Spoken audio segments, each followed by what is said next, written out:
Hello everyone. Welcome back to part 4 of this story. Sadly, this will be the last part unless the writer, which is 7 Ways 56, decides to write more. So if you want more, please support them. Ochako looked at the silver-haired girl in front of her as Izuka drank a cup of blood. The two of them had gone to the restaurant a bit earlier than they had hoped thanks to the whole attack on the USJ business, which the news was still obsessed with. Mina had to take a rain check on it due to her parents being rather concerned for her after the news of the attack got out. That just left both Izuka and Ochako to themselves. The two of them had started talking about themselves. Ochako talked about her family and then asked Izuka about hers. It was then that she learned about the fact Izuka had met her sister. "You actually meet your birth sibling?"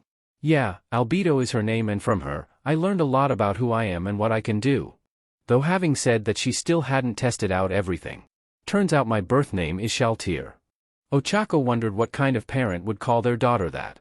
It almost sounded like someone took shatter and tear and put them together.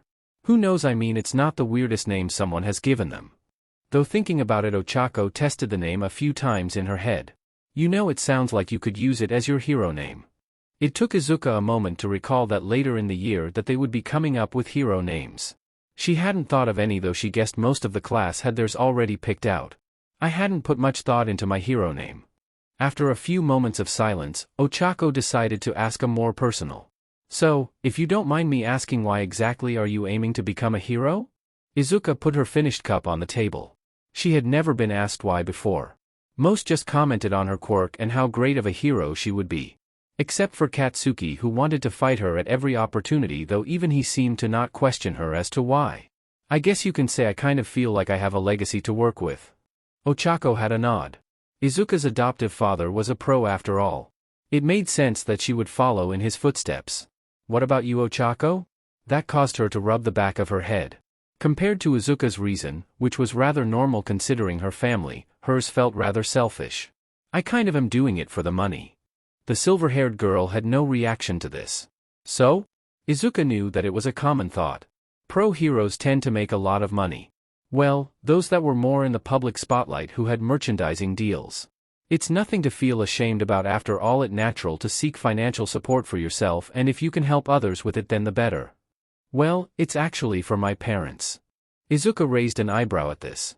Ochako placed her chopsticks down before letting out a sigh. "My family runs a small construction company, but work has been slow for a long time and we are barely making ends meet." Izuka understood what she was hoping to do. By becoming a pro hero, she would be able to take care of her parents. It was a far better goal compared to so many others who decided to become a hero. A sad truth about being a hero was that a lot of them who joined were selfish and were only doing it for the fame. From rumors online, she was sure that MT Lady was one such recent addition to it. As far as reasons go, yours seems noble. Stain, for his part, didn't know how he had gotten into this mess. The train that he was traveling on with his disguise was suddenly attacked by this creature. Creature was the closest thing he could honestly call it. It began killing the people with talon-like fingers, even taking a bite out of a few unfortunate souls. He couldn't watch this mindless slaughter and started fighting the monster. That brought them to where they are now. All around, civilians ran from the crashed train as he gripped his limp arm. Blood oozing out of several cuts across his body. The red and black figure in front of him laughed as he removed the sword from his chest, right where his heart should be if he was human. "A nice blade you have right here, good for cutting people up." His long tendril-like tongue gave the blade a lick.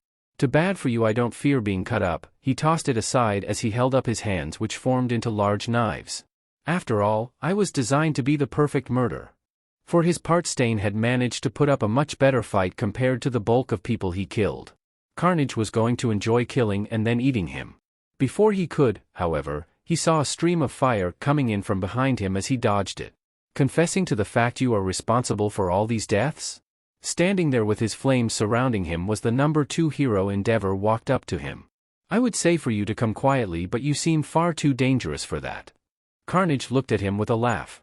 He didn't fight anyone who could use fire before. "This should be fun." Carnage jumped forward with his danger-like claws as Endeavor raced forward and expertly grabbed Carnage by his throat and slammed him into the pavement. Watching from the sidelines, Stain was a loss on what to feel. On one hand, he really didn't like Endeavor. In fact, he wanted to kill him if he could. On the other hand, he wasn't an idiot and knew that it was best to let Endeavor take on and hopefully kill that thing. One thing was for sure, he didn't want to be here for the outcome of the fight.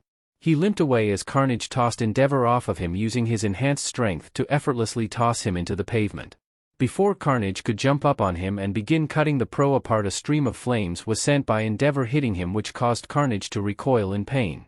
As the flames slowly burned off of him, Carnage let out a winded breath as if the pain had sapped his stamina. Endeavor, picking himself up, had a laugh at this. "It seems you were weak to fire." Carnage turned to him with a savage grin. Instead of fear, the psychopath had a look of joy at this development. Despite the burning pains of the fire, he was giddy at the thought of a fight with someone who was relatively equal. Killing someone who could hurt him this badly was going to be fun. "Oh yes, guess it's something to do with being part algae, or perhaps my quirk." Endeavor for a fraction of a second wondered if he had heard that right about Carnage being part algae. Both his hands morphed into axes as he gave a spike-toothed grin. "Regardless, I'm going to take my time killing you."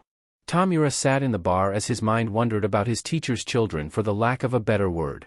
8 creations out of 20 that had managed to survive and develop. 8 heirs to his whole empire, and then me.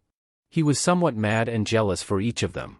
They were designed to hold a fusion of quirks and were, without saying, better suited to take over should all for one fell. Each one having a personality written into them along with an idea of loyalty. Though given how Subject 6 or Shalltear acted, Tamura wanted to chalk that up as a failure. He practically gated her for causing them to lose their chance to kill All Might. "Great, just great, there is someone who should be my ally fighting me." Tamura looked at his phone as several other theories on his organization, the League of Villains, was proposed. The only good thing about the whole mess. If only it was about the death of All Might. A warp gate opened up as Kurogyri walked through with a few groceries. The black market did sell everything for villains, including food. "Tamura, I see that you are up and about. Kurogyri, do you know where teacher's little created kids are?" Tamura looked at him with a glare. The young apprentice to the symbol of evil was not liking this.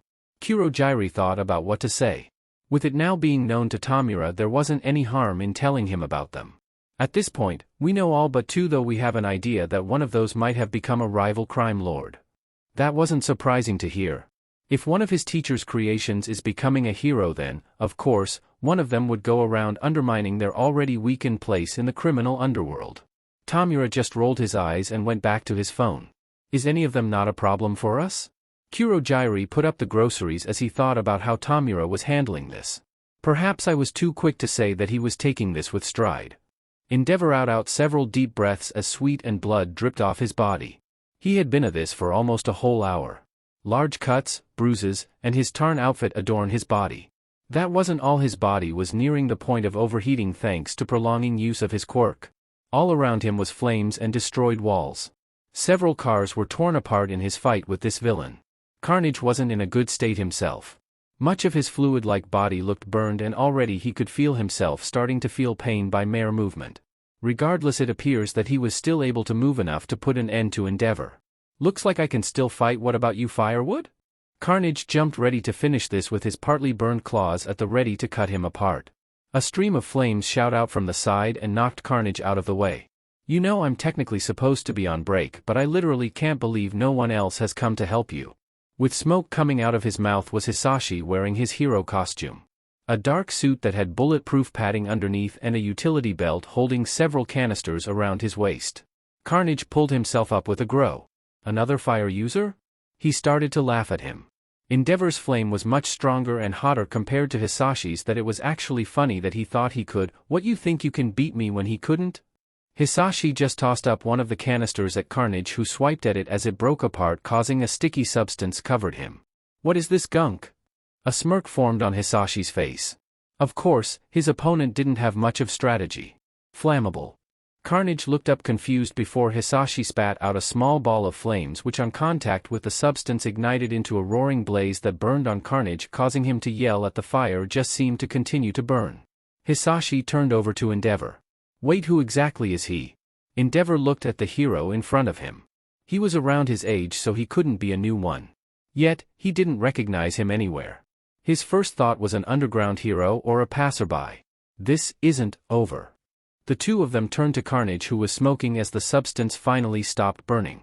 Carnage pulled himself up as out cracks in his back 2 large bug-like wings shot out. It pained him to run away, but right now he was way too injured to keep fighting. Carnage jumped into the air and flew away, leaving both fire heroes to themselves. Ochako looked at Albedo and then back at Izuka. After they had a talk about their goals in life, Ochako wanted to meet Izuka's newly found sibling. When she did, she had to take a few looks between the two of them as she tried to figure out how they were related. I'll be honest, I do have a hard time seeing you both as siblings based on looks. Izuka rolled her eyes at this. She wasn't wrong though, as neither of them looked similar.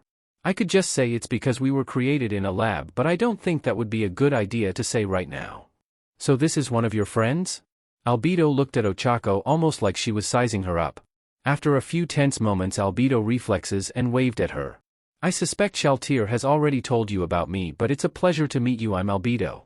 Nice to meet you. I'm Ochako. Ochako had so many questions she could ask. The first one was the one that everyone in class wondered about. Just what kind of quirk did Izuka have? Should I ask about it? It was tempting to do so. Plus if she did, then it would answer so many questions. Albedo turned over to Izuka as she felt a rumble from her phone. Excuse me for a minute. Walking away from them, she pulled out her phone and answered the caller. She had a good idea on just who it was. Surprise, you are even awake right now. You be surprised how little you need sleep when your mutation allows you to subjectively turn off parts of your brain, a feminine voice answered on the other side. You haven't by any chance met with your father yet? The woman on the other end was one of All for One's former allies. After his near death at the hands of All Might, she had decided it was best to go her own way. It was her who had found Albedo, and while seeing an opportunity in her, was unaware of the danger that Albedo had become. Something the winged woman knew all too well. No, though I did find my sister. There was a pause on the other side for a few moments. So you actually found Shalltear then? There was a hint of surprise in her voice at hearing this. Albedo had been searching other siblings as soon as she had found her. I forget which of them was she supposed to be. Albedo knew that she was betting her with this. The winged woman was not assumed in the slightest by her attempts. Oh, I can't wait to remove your head from your shoulders. Albedo really didn't like her and was already set to overthrow her. A task that had become a lot easier when she foolishly gave her control over her records. Very funny. Now, is there any reason you called me besides this? Well, now that you mentioned it, I was wondering if you could look into someone who seemed to break my dealing with the St. Rhodes gang. A smirk was on Albedo's face, as it was only now that she recognized this. Albedo had changed the deal in secret over a year ago. One of several things she had done to strengthen her base before she decided to take over. I have no idea, I guess they just wanted to break it, who knows. Albedo put up her act expertly. As soon as I get back, you're gone. A sigh was heard coming from the other end. The lady on the other end had bought it, as Albedo has suspected. All right, when you get back I'm going to need your help to deal with this mess. Oh, don't worry, I already know what needs to be done. Albedo hanged up on her before returning to Izuka and Ochako. The two of them stopped their conversation as she walked back up to them. Ochako looked at Albedo with a curious look. Who was it, if you don't mind me asking? Albedo waved her hand dismissively. It didn't matter who the person was named, as soon they won't be anything more but a corpse. It's nothing important. She decided to change the subject to something else. Her first thought was to talk about something pertaining to her sister friend. So Ochako, where are you from? All for One was not amused by his recent discoveries. For one, it turned out that number 18 may have been working with his former ally, and that the media was starting to laugh at the threat posed by his League of Villains. The first was another child that may have gone rogue to add with number 15. The last was just a bit insulting. Quite a few of his former allies left him when they had at first thought him dead. Opportunists were the first, trying to jump into his position at the top of the underworld, while those who didn't have much in the way with dealings just cut their losses. This was one who he had rather strong dealings with, and from what it seems had attempted to take one of his creations. If 18 takes it over them, I don't know what to feel. Perhaps it would benefit him the long run. At the very least, that would be one person who got what was coming to them. As for the state of the League's image, I feel I need to remedy that. What they needed was to create a core of elite members. With them serving as the backbone of the organization, the news outlets would take the League as a serious threat. For a time, All for One wished he had his children here, as the 8 of them would be more than enough. Perhaps I could try to create a second batch? He scrapped that idea, as sadly he didn't have the means to attempt it. Furthermore, he had lost contact with the scientist who helped with the alterations. Though that didn't mean he didn't have the failed prototypes to work with. They were kept in storage, likely not decayed, and with some working, he could theoretically reuse them. I could try to see if I could reopen Project Enchantment as well. Turning off both screens, he activated his mobile life support systems. A mask cramped itself over his body as he felt the heavy device attach itself to his chest. An upgrade was in order, but it didn't matter to him. It still hurt to know how limited he was now compared to how he was just a few years ago. He stood over the Nomo he had made, none of which being like the one that had fought All Might, and compared to his greatest creations. They were more like mindless shock troopers who existed to blunt their way through any enemies they were pointed at. Here it is, he looked at the cryo-freeze container that held the samples of the other 12. It was a waste to just dispose of his hard work. Now let's see what I can do about you. A warp gate opened within the lab as Kurogyri appeared before him. The mist-covered man looked at the symbol of evil. Sorry for my interruption, sir. He looked at the container within All for One's hands. Wait, are those the failed subjects? Yes, they are, Kurogyri. All for One turned to his trusted servant with a smirk under his mask. He had asked Kurogyri to get him an old and favorite snake of his when he went to the black market. While it seemed to be a simple request, it was known that he would order the things, and from the reactions, he would witness they could see if any rivals were around. I take it you saw a reaction while at the black market? Sadly, there was not one who seemed to react to it one bit. This brought a frown to All for One's face. He knew that there were spies around his territory, so the fact there was no response was disappointing. As he thought about it some more, he did realize he had Kurogyri look out for a response from people who had no clue. While many of the upper crime lords had some about what Kurogyri's order entitled, not everyone would know of it. A simple mistake, he hadn't been thinking clearly as if late. Too many things were happening in quick succession with each one occupying his mind. I should slow down and focus on at most 2 tasks. He did have quirks that could have helped him with it, but the thing is he tended to rotate his abilities. A certain number of quirks could be used at any given time. A limitation brought on by his own body. Project Enchantment was a method to get around it. Yes, well, we should keep a watchful eye about any major change. It was only hours after the remaining smaller criminal groups had heard about the fall of the group looking to stop the rising crime lord. As soon as word got to them, they very quickly fell in line. This just left one thing to take care of. The current head enforcer was stand in front of the cloak-covered figure. The individual who was now the first in over 100 years to come out as the leader of the criminal underworld in this area. Tell me, what is your thought on Jaldabaoth? The enforcer tensed up for a moment before claiming himself. He had to play his part. I don't know a thing, sir, or madam. He was soon pulled up by an invisible force and thrown into the wall. The cloak-covered figure floated up to him as he got to look into their eyes. They were not amused by his attempt at lying. I have known from the start that you were a mole to my renegade brother.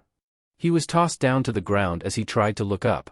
A ball of purple, almost ghostly-looking, energy formed in front of them.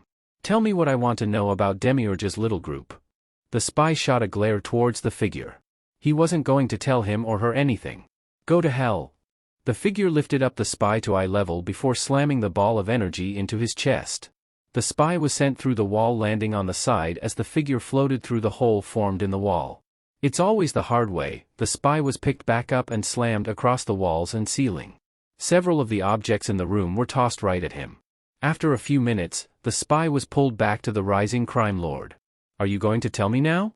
The beaten and bruised individual looked at him with a glare. He was still deviant to telling anything to him or Hero. No matter what they do to him, he feared his boss more than he feared the individual in front of him. Is that all you got? The figure dropped him on the ground as they let go with their powers. The spy tried to stand up but fell over as he found out that his leg was broken. Fine, then I guess a more specialized approach is necessary. The spy looked back as someone else walked in. A creepy smile on his face. Do whatever you want, just keep him alive so he can tell me what I want to know.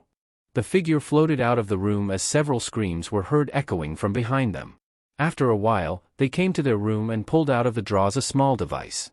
A means to reveal their location to their creator when they had become active. Time to meet father. A signal beeped on one of All for One screens. The sound caught the symbol of evil's attention as he looked away from his new work. On the screen was a map of the country with a flashing red dot on it. A smirk formed on his face as he knew what this meant. Looks like Subject 20 has finally revealed himself, and in a much more polite way. Izuka stood out on the beach as she practiced with her quirk. She was currently focusing on creating the other creatures with her quirk. Already she had succeeded in making bats and was trying with rats. A part of her mind was on the strange villain that her dad had crossed paths with and helped Endeavor faced off against. From what he told them about and from what he could get out of Endeavor, the guy seemed to show advanced shapeshifting, strength, no blood, and a strange weakness to fire. She was suspicious on if this might be another one of her siblings. There was no point in thinking about it right now though. If she wanted an answer she could ask Albedo about it. Right now she could focus on using her abilities she knew and see if she had any others. Appearing out of shadows was the swarm of rodents walking around before turning to her. Perhaps I could create a move where I summon up all 3 of my shadowy creatures. Some heroes had named attacks with it becoming some of a tradition among the Hamier of heroes. Even though most heroes weren't like that, it had become such a trait that many heroes ended up naming at least one technique. You know, I never once asked, but can you actually see through them or what?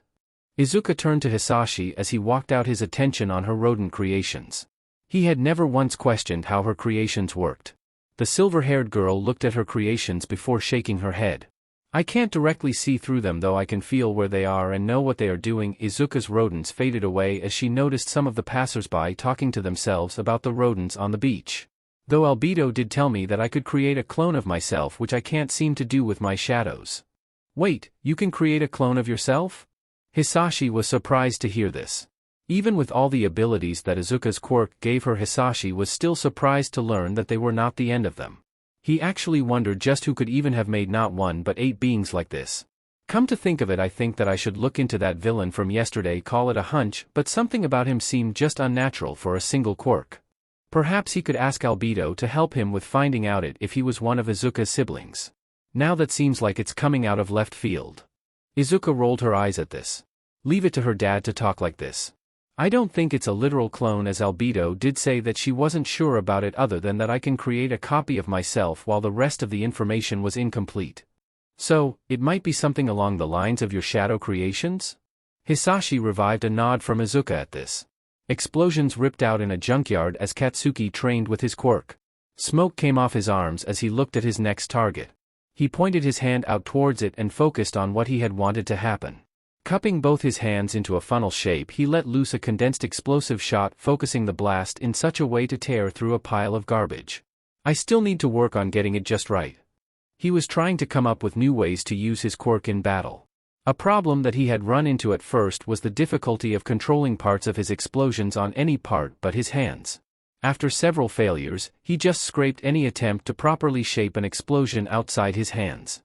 I need to get stronger so I can show that I am number 1. I had wondered why there were complaints of explosions in the junkyard. Katsuki turned around to be greeted with All Might, who was standing there with casual clothes on. The symbol of peace had his arms crossed as he looked at him. You do know that it's prohibited to use your quirks in public, right? Katsuki rolled his eyes. That law had numerous exceptions. Self-defense, supervision by high-ranking government agents or pro-heroes, and what he was doing. Training you quirk in a secluded location is not against the law. All Might looked at the junkyard. While it was a mess, most people don't even think of coming here. Sure, those passing by could hear the explosions, but for all intents and purposes, this was a secluded area. You are right about that, young Katsuki. The ash blonde turned back to the junk in front of him. Holding his arm out, he placed his hands together before putting them down. All Might was still standing behind him. Is there something you want? Yes, I was wondering if you know where Izuka lives? Katsuki stopped and clenched his fists in anger. He wondered why he was going to go see Izuka. His first thought was that it had something to do with her helping him during the USJ attack. That made him furious. He was the one to fight Nomu until he got there, but no, Izuka got all the praise for helping All Might defeat him. I'm not going to talk about it. He returned to blasting apart the junk in front of him. Why do I have to tell him where to find her? All Might had a thought that this was going to happen. As he left Katsuki to continue his training, he pulled out his phone and made a call to UA. Hey, Cementos, you think you can see if we have Izuka Midoriya's address in our records? You do realize you could have just looked at the record when you were here, right? Cementos was just shocked that All Might had forgotten about that. Then again, he was just rushed into being a teacher at UA. All Might laughed at this. Sure, it was stupid of him, but at least he can use this to learn. Yeah, I have no idea where they are. After getting the address, All Might returned to his true self. He was going to have to take the subway to where he was headed. He looked at the time when his subway would be coming by and saw he was going to be waiting for a few minutes. Tashinori looked for a free seat and found it next to a young woman with black feather wings and horns. "Excuse me, but is this seat taken?" Albedo pulled herself from her phone as she looked at the skeleton-looking man. For a moment she wondered if he was well with such an appearance but couldn't be so sure given that this world of quirks. Wait, is that blood out the corner of his mouth? That solved that little question. Oh, sure. Albedo moved her wings to allow Tashinori to sit on the bench. As he sat down, Tashinori pulled out a bottle of his medicine mixed with liquid painkillers. He really hated the taste of the mix being surprisingly bitter with a sour aftertaste.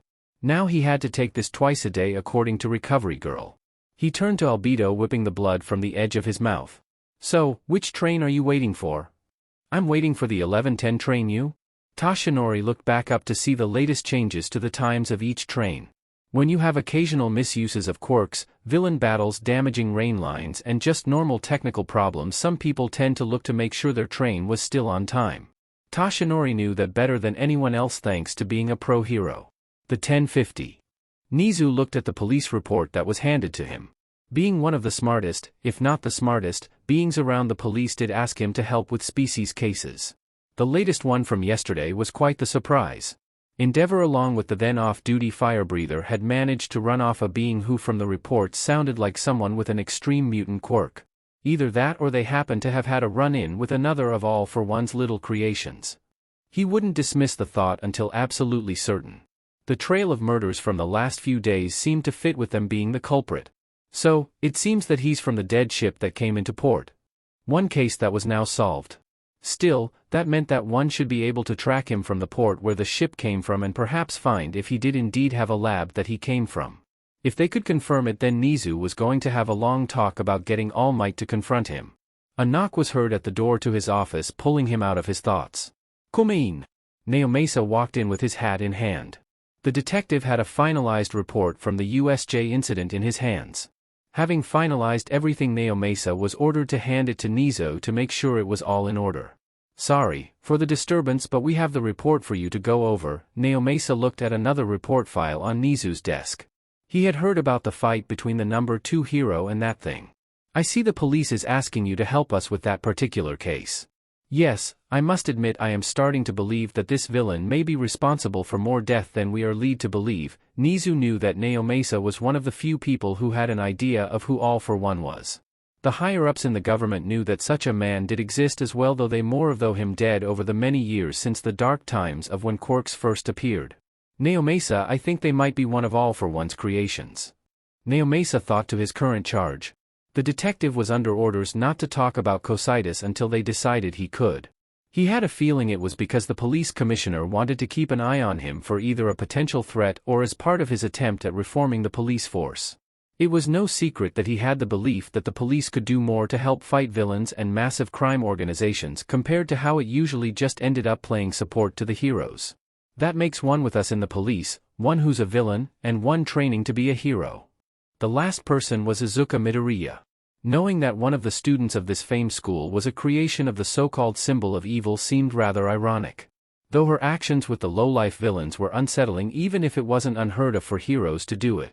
Pushing these thoughts aside, they had to focus on the task at hand. If that is the case, then I will have to raise the danger level and put a petition for several high-ranking heroes to be on the alert for him. Nizu nodded his head in agreement. Having a dangerous being like that on the loose also got him thinking about his students. With the upgrade to security, he had wondered if it was possible to institute the school boarding program both he and his predecessor had been wanting to perform.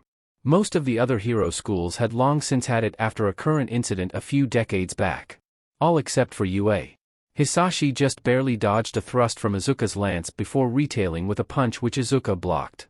Hisashi took a deep breath and readied a stream of fire before Izuka let out a blinding burst of burning light as he instead targeted the ground below them and jumped up and away. Okay, that almost had me there. The two of them were having the usual light training session. This time he wanted her to test out using her lance in battle with him. Well, you did say you didn't want us to go all out but to still try. Hisashi looked up the sun as he tried to gauge the time of day. It was well past noon, perhaps somewhere between 1 and 2. I guess we should get back home. Hisashi took a step to the side and heard the sound of a can crashing under his foot. He looked at the tossed aside can and then at the people walking on the beach and tossing their trash on it. But first I have to teach a few people a very important lesson. Izuka rolled her eyes at this. If there was one thing Hisashi hated, it was people littering the beach that he practically spent cleaning himself. Honestly, with some of the things he and occasionally she had seen tossed into the beach, it looked like they were planning on turning this place into a junkyard. It would be a shame if that did happen, as I quite like this place. As she watched her adoptive father yell at the bystanders for littering, she caught something out the corner of her eyes. Before she could turn around, someone had landed on the sand next to her. That someone being All Might. Hello, Izuka Midoriya. His entrance caught the attention of a few of the far-off visitors of the beach. Izuka just ignored them as she focused on the symbol of peace who was standing in front of her. All Might, what are you doing here? Why, I had wanted to come by and thank you for assisting me in defeating the villain from the other day. No sooner as he said those words did the people around them started muttering in surprise. A few of them had watched her practice with her father, who wouldn't, as it was rare to see a pro hero openly train their child, but they didn't know that she was a part of UA.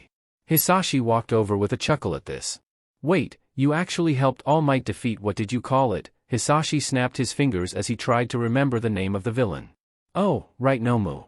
This just continues to cause the onlookers to talk to themselves.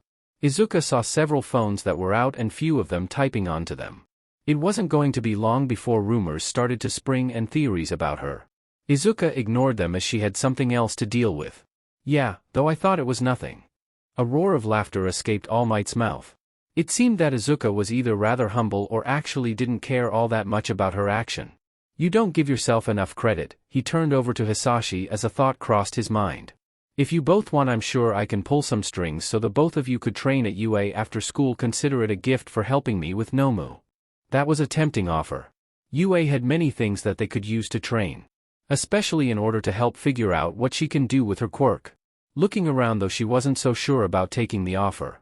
After all, there was several people listening into their conversation. Wouldn't take long before everyone in class hear about it. That included Katsuki, and the thought about just looking at his reaction was tempting for Izuka to accept it. Though on the other hand, she was rather fond of training at the beach. After 10 months of training with her father for the entrance exam, it felt like a bit of a betrayal to move to UA for it. I'll think about it. All Might gave her a nod of understanding. He looked at the watch around his wrist and saw that he only had 10 minutes left in his form. Very well, if you make up your mind, feel free to call the school now. If you excuse me, I have somewhere else to be. He turned around and gave Izuka a wave. See you in school on Monday? With that said, he jumped up into the air, leaving the onlookers there to try to take pictures of him moving. Hisashi turned to Izuka as he looked at her with a curious look. So, you think we should take him up on his offer and start training at UA? Izuka turned to her father with a shrug. I'm not too sure right now, though it is nice that we have the option if we want to. Katsuki returned home as he heard the news on the TV. A quirk specialist was on the screen as he was talking about something. The ash blonde listened to the words on the screen, though he wasn't completely into it. So, you were talking about second stage quirk mutation? Yes, a rare phenomenon it is, the quirk specialist spoke as they begun to talk about the rather rare subject. A few people end up developing a new ability with their quirk, sometimes one that complements their quirk, and other time a radically different ability that can still in some way be tied to one's quirk previous abilities. Katsuki caught this and wondered about if he had a second stage mutation.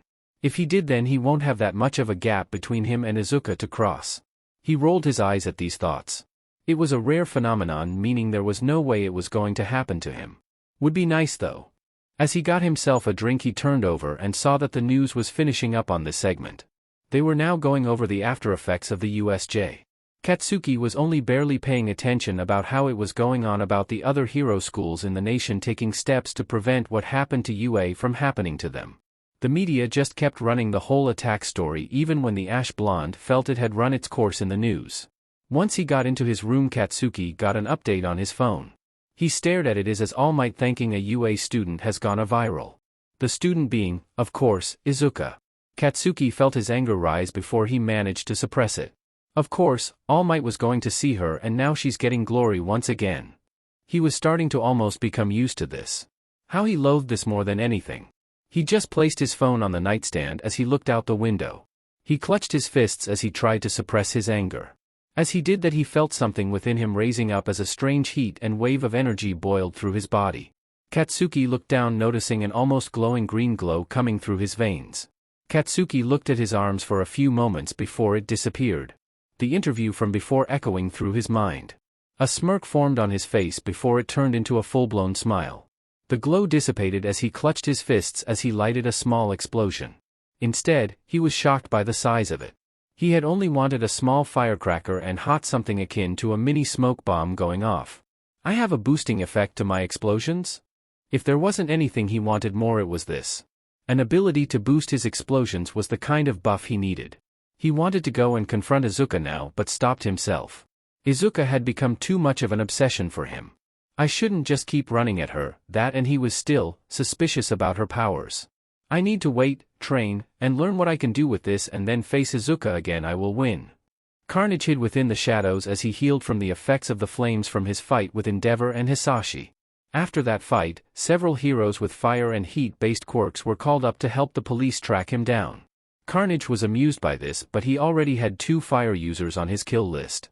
I'm starting to feel a bit hungry for some human meat. No one would care if he took a hobo off the streets and eat them. Well, there won't many hobos around here, so he'll to make do with the second most uncared for group of people. Carnage just had to find him a few of the lowlifes. I much prefer something grander like a hero, but what can you do? He saw what looked like a man with a beak walking down the alleyway. On closer look, it wasn't an actual beak but instead some kind of mask. Whatever, it wasn't like he was going to be living much longer. Carnage waited for his ambush, unaware that he was walking into a trap. Kai Chisaki, known to many in his line of work as Overhaul, looked around with his eyes. He already had his followers at the ready to help him take out the being dubbed Carnage. From the notes, he had from the actual leader of Shai Hasaikai knew of a project that the symbol of evil, the supreme crime lord in the nation and one of the strongest in the world, was working on. Capturing one for himself would strengthen himself both in the Shai Hasaikai hierarchy and in the eyes of this symbol of evil who they paid homage to. Well, look what we have here. Overhaul looked around as he stood on guard. The white surgical gloves covering his hands broke apart as he activated his quirk. Where is he coming from? Overhaul got his answer when Carnage came swing off tendrils from his wrist, his only hand and axe aimed for his head. Overhaul dunked as Carnage landed. Overhaul wasted no time with a counterattack. Touching the ground, it broke apart before being reformed into large spikes that pieced into Carnage. He didn't even dodge that. That was extremely reckless of him to do. That is until Carnage started to laugh at the spike piercing right through him. It tickles, you know. He grabbed onto one of them and ripped it out of the ground. Here, why don't you try? Carnage was about to toss the improvised spear when a gun sound was heard. Carnage put it down and billed out a dart-looking bullet from his back. What in the world? Overhaul took that as his chance and raced up and made contact with Carnage, breaking him apart into a sludge. He looked around as the 8 expendables along with both Mimic and Chronostasis. Chronostasis put away his gun as the temporary quirk-suppressing bullet had managed to do a job. The bits of Carnage, however, started to wiggle before being pulled back together. Now, that is some power you got there. They all turned as Overhaul's eyes widened in shock. His quirk broken things apart, rendering them down so that he could reassemble them. Never once had a person managed to pull themselves together after being rendered down. Not even a regeneration quirk could do such a thing. Impossible, your quirk should have been suppressed. Carnage laughed at this before staging himself with his claws and pulled out nothing from his chest. I don't have organs or blood, you know, so if that had a fluid to inject me, well, sad to say it failed. Carnage looked at the assembled villains in front of him. Now, it's time that I eat, and I have so many meals to choose from. A warp gate opened as Kurogyri appeared out with the cloak-covered individual. The Mist Man was surprised to learn that one of All for One's creations had called out to them. Then that was overshadowed by the knowledge that he was going to get him. In front of them, All for One was standing with his mobile life support system on as he greeted Subject 20. I am overjoyed to see one of my children has come to me. The cloak-covered Subject 20 seemed to have given him a bow. A voice was heard in each of their minds, an act which confused Kurogyri while All for One remained unaffected. I am filled with joy as well, though I do bring sad news that one of my siblings works against us.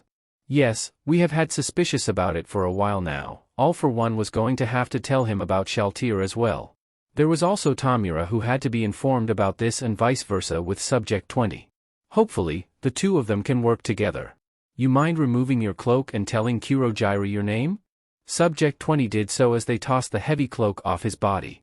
Subject 20 looked like a bipedal, Humanoid creature with some feline features that was primarily gray with a long, purple tail, with 2 short, blunt horns, and it has purple eyes.